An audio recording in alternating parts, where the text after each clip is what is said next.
Hi, my name is Samantha Kirk. I am a business management and marketing major at Lakeland Community College. I've worked for Avery Dennison for 4 years, and in those 4 years, I've learned from my on-the-job experience, and I've learned that these techniques can go a long way in creating relationships in the workplace. The topics we'll be speaking about today are verbal, nonverbal, and email etiquette. Verbal is the words you use and how you use them.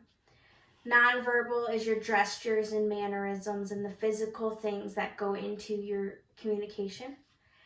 And email is when to use email, how to use email, and what things should be included in creating that email.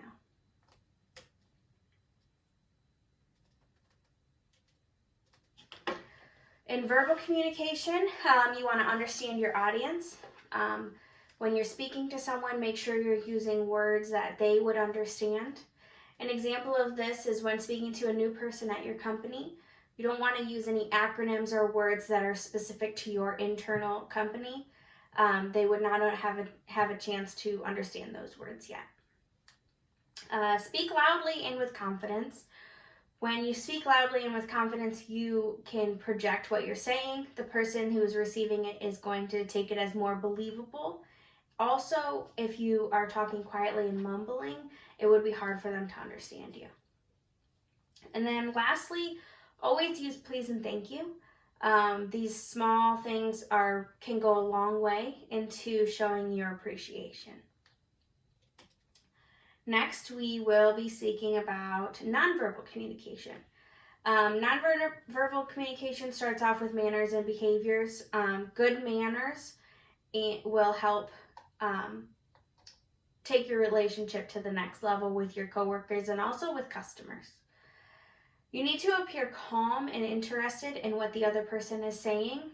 There's a couple different ways that you can appear calm and interested. Always have good posture. When you have good posture, it shows that you're paying attention and you're ready and you're alert. Use eye contact and handshakes when saying hello or goodbye to people. Take notes and participate in the conversation, specifically in meetings. And then lastly, be aware of your body language. Eye rolling, slouching, or uncrossed legs can come off as being uninterested. Next, avoid using your cell phone. When you're on your cell phone and someone is speaking to you, you're going to miss what they're saying, as well as come off very rude. Speak with appropriate volume. When you're near other people's desks or workspaces, you need to keep the volume down so that they can focus on what they're doing. And then lastly, follow the dress code and timeliness. These two things are rules that would be set by your employer and are very important to adhere to. Moving on to email etiquette. Make sure you only send emails from your work email.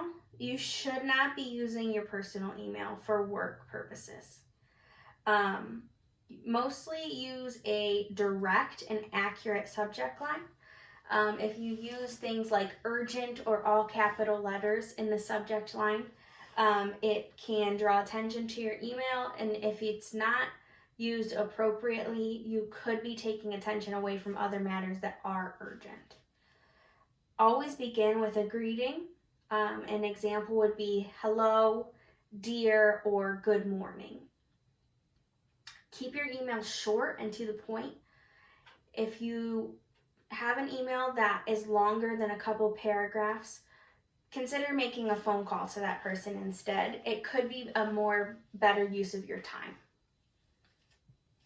Lastly, include a signature with your contact information at the bottom of your email. You want to make sure that that person is able to get back in contact with you if they have further questions. Thank you for your time today. Here's a couple things that you can take away from this.